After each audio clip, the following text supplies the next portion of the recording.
Hello student, कैसे हो आप लोग। आपका स्वागत है जीएस सिंपलर पर। आप लोग देख रहे हो 7th क्लास की 5th चैप्टर ज्योग्राफी का 7th क्लास का 5th चैप्टर देख रहे हो। इसमें क्या है, हम जल चक्र पढ़ेंगे, ठीक है। और जैसे कि हमारा जो वाष्प विसर्जन होता है जल का, तो ये एक प्रक्रिया है जो जल में हमेशा निरंतर चलती रहती है। तो किस प्रकार, जब हम धरातल होती है, धरातल यानी ज़मीन, कहीं नदी है कहीं समुद्र है, तो ये समुद्र नदियों का और धरातल का पानी जो होता है उसका क्या होता है, वाष्प उत्सर्जन होता है। और जब वाष्प उत्सर्जन होता है तो ये आसमान में पहुंच जाता है। आसमान में पहुंचने के बाद इसके बाद इसमें क्या होता है, संघनन होता है। क्या होता है, संघनन होता है। संघनन क्या, वर्षण होता है। उसके बाद ये बरसात के रूप में चेंज होता है। बरसात के रूप में क्या हो जाता है, चेंज हो जाता है। जिस प्रक्रम में जल लगातार अपने स्वरूप में बदलता रहता है, कभी वायुमंडल में धरातल के बीच चक्कर काटता है, तो उसे कहते हैं जल चक्र।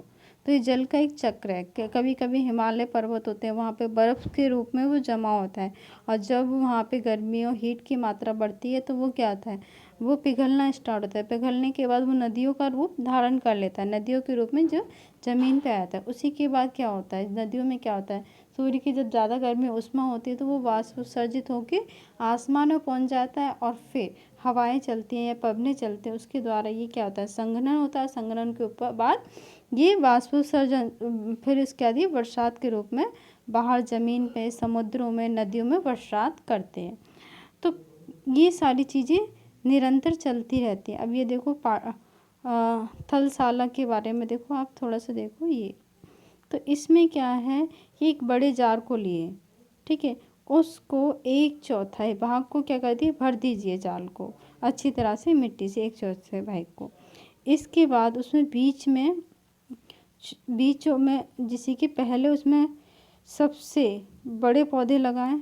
क्या लगाएं, बड़े पौधे। उसके आसपास क्या लगाएं, छोटे पौधे लगाएं, और उसमें पानी का छिड़काव कर दें, और जार को ऊपर से बंद कर दें। तो उसमें क्या करेंगे, जार के ऊपर या पत्ती के ऊपर ऐसी बूंद बूंद सी बन जाती है। तो ये सब क्या होता है, ओस जैसा बन जाता है। तो ये सारी प्रक्रियाएं क्या होती है, मिट्टी के द्वारा, जैसे कि पत्तियों पर मिट्टी के द्वारा वाष्प जल संघनित हो जाता है और जल की बूंदें बन जाती है। ऐसे देखो, तुमने सर्दियों में देखा होगा कि गर्मियों में कभी ओस नहीं पड़ती है, और सर्दियों में तुमने देखा होगा कि ओस होती है। तो क्या होता है उससे, वो ऐसा क्यों होता है, इसलिए होता है क्योंकि देखो, जब सर्दी होती है दिन के टाइम हल्की धूप निकलती है, उससे क्या होता है, वाष्प उत्सर्जन होता है। जब वाष्प उत्सर्जन हो तो आसमान की तरफ ऊपर को ये पानी को ऊपर ले जाता है वाष्प उत्सर्जन के द्वारा। जब ये ऊपर पहुंचती है तो क्या होता है, वहाँ पे सूर्य हमारा अस्त हो जाता है, तो एरिया कैसा होता है, ठंडा, तो वो ऊपर पहुंच नहीं पाते, फिर वो वापस आ जाती है। तो वो क्या, ओस के रूप में हमें दिखाई देती है, पेड़ पौधों पे, घास पे, ये सारी चीज़ों पे हमें दिखाई देती है। तो ये सारी प्रक्रियाएं होती रहती हैं। अब देखो, जैसे कि हमारे कई महाद्वीप हैं, एशिया महाद्वीप, यूरोप महाद्वीप, ये सारी चीज़ें जल, तो ये सारी प्रक्रिया सभी जगह होती हैं।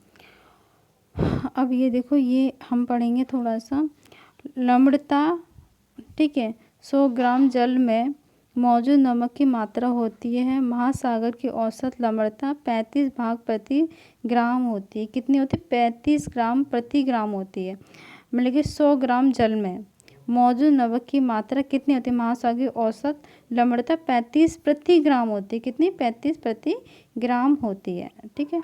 अब जैसे कि हम सभी जानते हैं कि पृथ्वी की सतह में 3/4 जल है, 3/4 जल है, ठीक है। 75% क्या है, जल है हमारे पृथ्वी पर। लेकिन पीने योग्य पानी उतना नहीं है, इसलिए हमें पानी की सुरक्षा करनी चाहिए। जैसे कि नदियाँ हो गए, ताल हो गए, तो हमें पानी को शुद्ध रखने के लिए उनको साफ़ सुथरा रखना चाहिए। उसमें कचरा नहीं फैलाना चाहिए, गंदगी नहीं फैलाना चाहिए। जैसे कि हमारी नर्मदा नदी है, जैसे कि हमारी नदी है, तो क्या है कि दूषित हो गई। गंगा नदी है, ठीक है, इसका पानी बहुत शीतल होता है, अच्छा होता है, लेकिन बट अगर हम उसमें गंदगी फैलाते रहेंगे तो उसका पानी कैसा जाएगा, दूषित हो जाएगा, ठीक है। यमुना नदी है हमारी, तो यमुना नदी आज ना मृत नदी मानी जाती है। क्यों, वो इतनी दूषित कर दी है। और किसने किया, हमने। कभी वो बहुत साफ़ सुथरी और अच्छी नदी होती थी, लेकिन आज क्या है, वो दूषित है। किस वजह से, मनुष्य की वजह से। तो अगर हम उसमें साफ़ सुथरा जल रखेंगे, उसमें कचरा नहीं फेंकेंगे, मुर्दे नहीं फेंकेंगे, ठीक है। बहुत से लोग अस्थियाँ विसर्जन भी करते हैं, अपनी वो रीति रिवाज होती है। लेकिन अगर ये सारी क्रिया हम नहीं करेंगे तो क्या होगा, वो जल शुद्ध होगा, तो आगे की पीढ़ी के लिए उपयोग होगा। तो अब जैसे कि हम पढ़ते हैं महासागर में, जैसे कि ये देखो महासागर में कितना परसेंट, 97% होता है, ठीक है। बर्फ़ में कितना है, 2% होता है, 0.02, ठीक है। और भूजल कितना होता है, 0.68, ठीक है। झीलों में 0.009 होता है। तो ये सारी प्रक्रिया दे रखी है। नदियों में कितना होता है, टोटल मिला के कितना परसेंट होता है, 100 हो जाता है। तो देखो आपने ये सभी देखो, साधन क्रियाकलाप जल के वेतन को प्रदर्शित करते हैं। तो ये सारे क्रियाकलाप हम पढ़ चुके हैं, ठीक है। जैसे कि इसमें भी लिखा है, 2 चम्मच मान लीजिए पृथ्वी की सतह पर जल की बूंदों की मात्रा है। बर्तन में 12 चम्मच जल मापकर दूसरे कटोरे में रखें। बर्तन में जल निकलने के बाद शेष जल लवणीय जल दर्शाता है। जब हम पानी को गर्म करते हैं, ठीक है, बॉईल करते हैं, बॉईल करने के बाद पानी में देखते हो तुम सफ़ेद सफ़ेद, तो वो क्या लवणीय की मात्रा होती है। जो ऊपर का जो पानी होता है वो शुद्ध होता है। उसी तरीके से तुमने महासागरों में देखा होगा या फिर समुद्र में देखा होगा, तो उसका बहुत ज़्यादा लवणीय भाग होता है, वो पानी पीने योग्य नहीं होता। तो हम उससे क्या निकालते, नमक निकालते। कैसे, जगह पे, जैसे कि ये जगह, जैसे कि हमने इस तरीके से जार बना देते हैं, इस तरीके से। तो इस तरीके से बने होते हैं। तो इनके अंदर हम पानी भर देते हैं समुद्र का। इनके अंदर जब हम पानी भरते हैं तो क्या होता है, वो पानी जब सूख जाता है तो उसके अंदर क्या रह जाता है, सिर्फ नमक रह जाता है, ठीक है, लवणीयपन रह जाता है। तो उसे हम साफ़ सुथरा करके उसमें जो भी चीज़ डालते हैं उसके बाद वो नमक बन जाता है। तो नमक हम यूज़ करते हैं, ठीक है। तो जीवन के लिए जल अत्यंत आवश्यक है। ये सब जानते हैं कि जीवन के लिए जल क्या बहुत आवश्यक है। और इसकी जो मात्रा है वो सीमित है। जल असीमित है, लेकिन जो पीने योग्य जल है वो सीमित है। प्यासे होने के लिए केवल जल ही हमारी प्यास बुझा सकता है। अब हम कुछ और ड्रिंक पिएंगे तो क्या हमारी प्यास बुझाएगी, तो पीने के लिए सिर्फ हमें पानी ही चाहिए। तो इसको लापरवाही से यूज नहीं करना है। जल का उपयोग करने में बहुमूल्य साधन में बर्बाद करते हैं। बहुत से लोग इसका बर्बाद करते हैं, तो हमें बर्बाद नहीं करना है। जैसे कि बरसात का पानी होगा उसे संरक्षित करें, ठीक है। और जैसे कि नदियों, ये इनको दूषित ना करें। तो हमें आने वाली पीढ़ी के लिए जल को बचाना है, ठीक है। अब देखो यहाँ क्या लिखा है, 22 मार्च यानी 22 मार्च को जल दिवस के रूप में मनाया जाता है, ठीक है। पूरे विश्व में मनाया जाता है, पूरे विश्व में, भारत में नहीं, पूरे विश्व में जल संरक्षण की विभिन्न विधियों का प्रवचलित किया जाता है। हम वचन भी लेते हैं कि हम जल को सुरक्षित रखेंगे। तो ये सारी प्रक्रिया चलती रहती है। जैसे कि ताल हो गए, झील हो गए, शांत जल के विपरीत महासागरीय जल हमेशा गतिशील होता है। जैसे कि झील हो गए, ताल हो गए, नदियाँ हो गई, तो वो शांत जल माना जाता है। लेकिन महासागरीय जल हमेशा गतिशील होता है। क्या होता है, गतिशील होता है। क्या होता है, गतिशील। ये महासागरीय गतियाँ मतलब कि जैसे पानी ऊपर उठता है, फिर धाराएं आती हैं, फिर ऊपर उठता है, फिर धाराएं आती हैं। तो इसका ज्वार भाटे की तरह तरंगे उठती रहती हैं। क्या उठती हैं, जैसे तरंगे उठती रहती हैं। तो इसका जल क्या होता है, अशांत होता है, शांत नहीं होता है। तो जैसे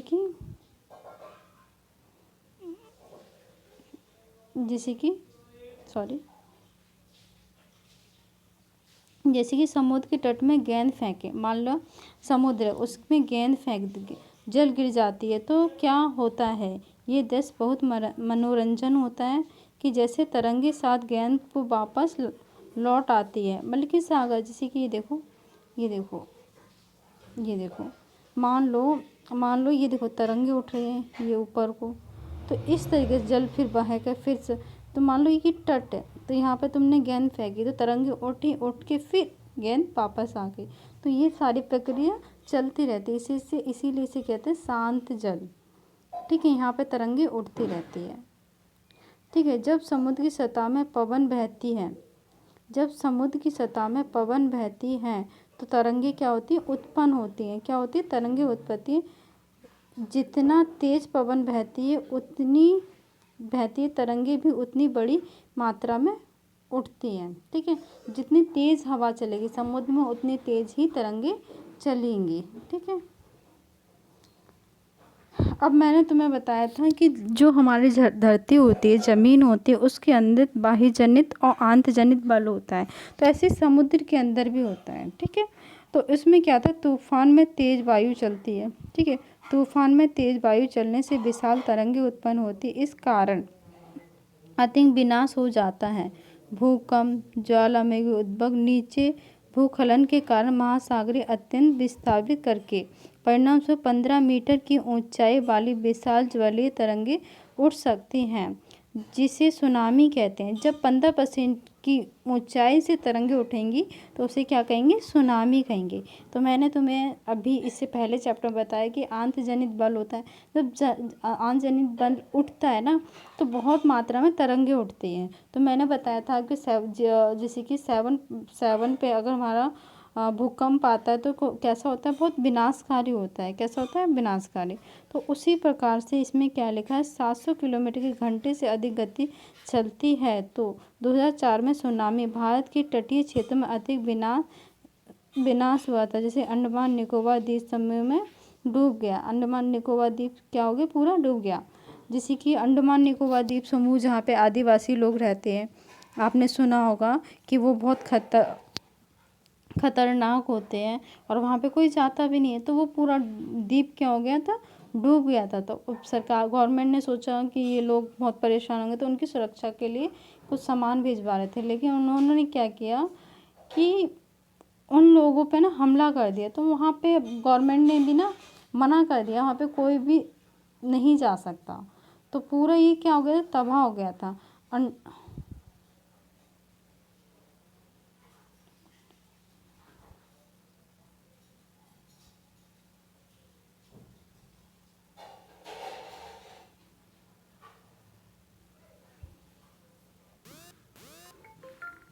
अंडमान निकोबार द्वीप समूह में भी ऐसा हो चुका है। ठीक है।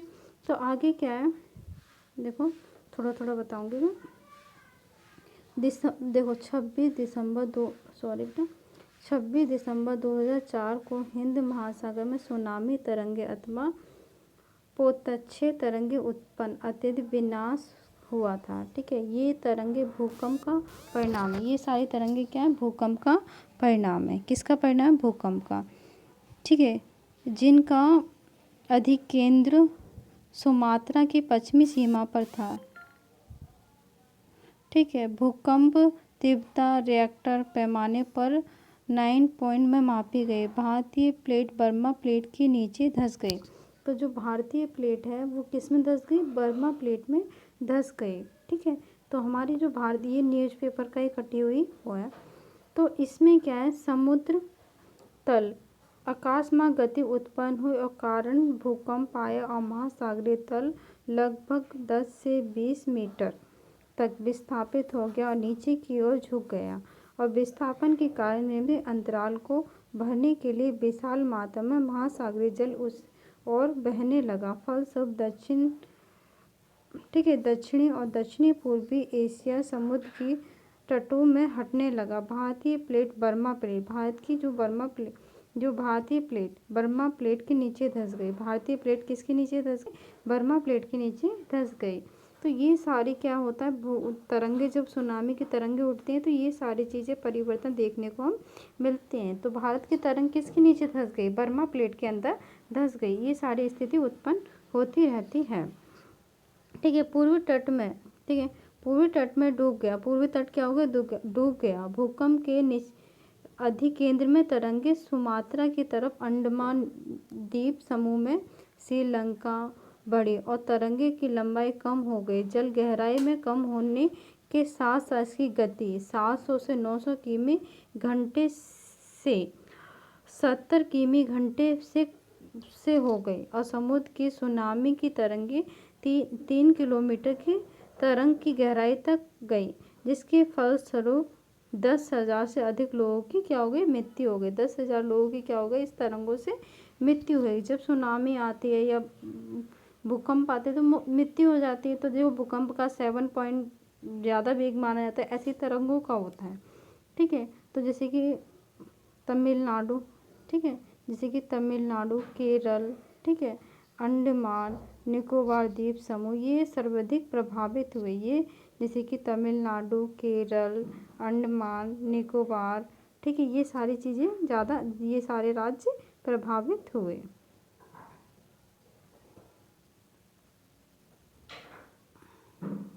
ठीक है, अब ये देखो ज्वार भाटा क्या होता है। मैंने आपको लवकों से दिन के बाद नियम से सागर का उठना, तो ये ज्वार भाटा कहलाता है। सागर के एकदम ऊपर उठना फिर गिरना, तो ये सारी प्रक्रिया होती रहती है। अब देखो, ये देखो कि जब सूर्य और पृथ्वी एक सीध में रहेंगे, चांद अलग होगा। ठीक है, जैसे कि चांद उत्तर दिशा में है, जैसे कि चांद उत्तर सूर्य चांद जैसे कि चांद उत्तर दिशा में है। ठीक है, चांद क्या है, उत्तर दिशा में, और जैसे कि ये हमारा क्या है, पृथ्वी है। ठीक है, ये सूर्य है और ये चांद है। तो चांद क्या उत्तर दिशा में, पृथ्वी क्या पूरब में, और ये क्या है, पश्चिम में। जब इस सीध में होंगी तो हमारे ज़्यादा ज्वार भाटा उत्पन्न नहीं होंगे। ठीक है, कम होंगे। और उसी प्रकार से ये सारी चीज़ें भी वही लिखी है।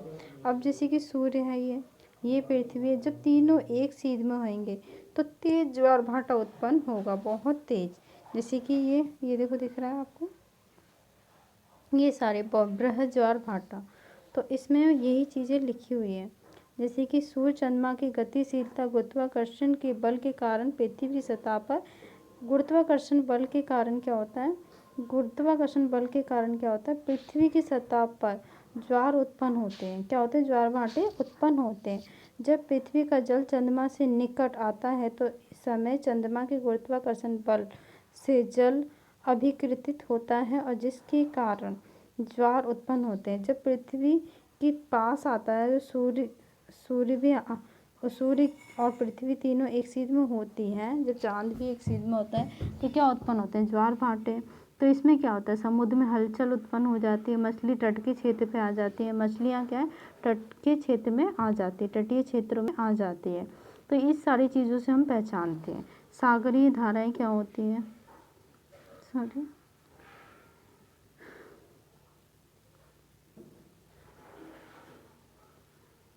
बार बार हटता है। तो इसी तरह से ये सागरीय धाराएं होती हैं। ठीक है, तो ये जैसे कि महासागरीय धाराएं निश्चित दिशा में, महासागरीय धाराएं क्या होती हैं, निश्चित दिशा में महासागर से निरूपित हो बहने लगती हैं। तो ये धारा होती है महासागरीय धाराएं गर्म। ठीक है, महासागरीय धाराएं गर्म ठंडी हो जाती हैं। समान गर्म महासागरीय धारा भूमध्य रेखा के निकट उत्पन्न होती हैं, ध्रुवों की ओर प्रवाहित होती हैं। तो ये क्या होता है कि भूमध्य रेखा के निकट उत्पन्न होती हैं और ध्रुवों की ओर प्रवाहित होती है, और उसी के अकॉर्डिंग, उसके अपोजिट ठंडी जलधाराएं उच्च अक्षांशों से उष्णकटिबंधीय निम्न अक्षांशों की ओर प्रवाहित होती है। कहाँ होती है, अक्षांशों से उष्णकटिबंधीय से निम्न कटिबंधीय अक्षांशों की ओर प्रवाहित होती है। लेब्रोडोज महासागरीय धाराएं शीत जलधाराएं होती हैं। कौन सी, ये वाली धाराएं क्या होती हैं, शीत जलधाराएं होती हैं। ठीक है, तो अभी क्या महासागरीय महासागरीय धाराएं महासागरीय जो धाराएं होती हैं तापमान को प्रभावित करती है। गर्म धाराओं से स्थलीय सतह तापमान गर्म हो जाता है। जिस स्थान पर गर्म और शीत धाराएं चलती हैं वे स्थान विश्व भर में सर्वोत्तम क्षेत्र माना जाता है। जापान के आसपास अमेरिका में पूर्वी तट में कुछ उदाहरण है। कहाँ पे, जापान और अमेरिका के पूर्वी तट में ये कुछ उदाहरण हैं। अब जैसे कि मैं चित्र के अकॉर्डिंग बताती हूँ आपको, तो कहाँ के उदाहरण है, जैसे कि ये अमेरिका है और ये पूर्वी तटीय, यहाँ पे कुछ उदाहरण है, ऐसे धाराएं चलती हैं। तो ये जो रेड कलर की धारा है ना, ये गर्म धारा है। ठीक है, और ये जो ब्लू कलर की है वो क्या है, ठंडी धारा है। ये देखो, शीत धारा और कोण धारा। ठीक है, तो ये जापान के पास भी यहाँ पे भी क्या है, गर्म धाराएं चलती है। देखो ब्लू रेड कलर की ये और ये इस तरीके से बहती हुई आती है। तो पृथ्वी यहाँ पे भी ये हमारे यहाँ पे भी क्या है, गर्म धाराएं चलती हैं ये। तो ये सारी प्रक्रिया चलती रहती है। जब जहाँ जल गर्म ठंडी धाराएं मिलती है वहाँ कोहरे वाला मौसम बनता है। जहाँ पे गर्म जैसे कि ये देखो यहाँ पे गर्म धारा चल रही है और इधर से ठंडी धारा चल रही है। तो ये दोनों धाराएं चलती है, मौसम बदलता रहता है इसके कारण। तो फलस्वरूप क्या होता है, गर्म और ठंडी धाराएं मिलती हैं वहाँ पे कोहरे क्या होता है, कोहरा उत्पन्न होता है और मौसम बनता है, जिसके फलस्वरूप नौ संचालन में बाधा उत्पन्न होती है। नौ संचालन माने जैसे कि हमारे जहाज चल रहे हैं, जो पानी की बोट चल रही है, इन सारी चीज़ों में संचालन में क्या होती है और दिक्कतें होती है। कैसे, अब जैसे कि ये देखो इसमें क्या है, ये देखो ये ठंडी जल धारा है, ये वाली क्या है, ठंडी जल धारा है, ये ब्लू कलर की नहीं है, ये ठंडी, और यहाँ से क्या है, गर्म जल धारा है। तो जब ये दोनों एक साथ मिलती हैं तो क्या होता है, वहाँ पे क्या होता है, वहाँ पे क्या होता है, वाष्प उत्सर्जन होता है। और वाष्प उत्सर्जन होता है तो वहाँ पे क्या होता है, ठीक है, मौसम में क्या है, मिलती है तो ठंडी धाराएं मिलती है तो कोहरा उत्पन्न हो जाता है। अब जैसे कि तुमने सर्दी में देखा होगा कि एकदम से सुबह सुबह रात में मौसम ठंडा हो जाता है और ठंडा होने के बाद, ठीक है, और एकदम से सूर्य निकलता है तो वहाँ पे क्या होता है, कोहरा छा जाता है। तो ऐसे ही एकदम से गर्म धाराएं चल रही हैं फिर ठंडी चल रही हैं तो वहाँ पे क्या हो जाए, कोहरा उत्पन्न हो जाए। गर्म और ठंडी धाराएं मिलती है वहाँ पे क्या होता है, कोहरा उत्पन्न होता है, जो किसके लिए, जब कोहरा होता है तो धुआं धुआं जैसा हो जाता है। तो वहाँ पे कोई यातायात के साधन नहीं चलेंगे, गाड़ी ट्रेन सब कुछ ही क्या हो जाएंगे, बंद हो जाएंगे। तो इस प्रकार आपका ये चैप्टर कंप्लीट हो गया। और इसके बाद जब ये आपकी ज्योग्राफी की बुक कंप्लीट हो जाएगी फिर इसके बाद क्वेश्चन आंसर कराऊंगे। और थैंक यू वॉचिंग फॉर। और अगर आपको वीडियो पसंद आए तो लाइक करना, सब्सक्राइब करना, और इससे पहले 6 क्लास की वीडियो बना चुके हैं उसे देखना।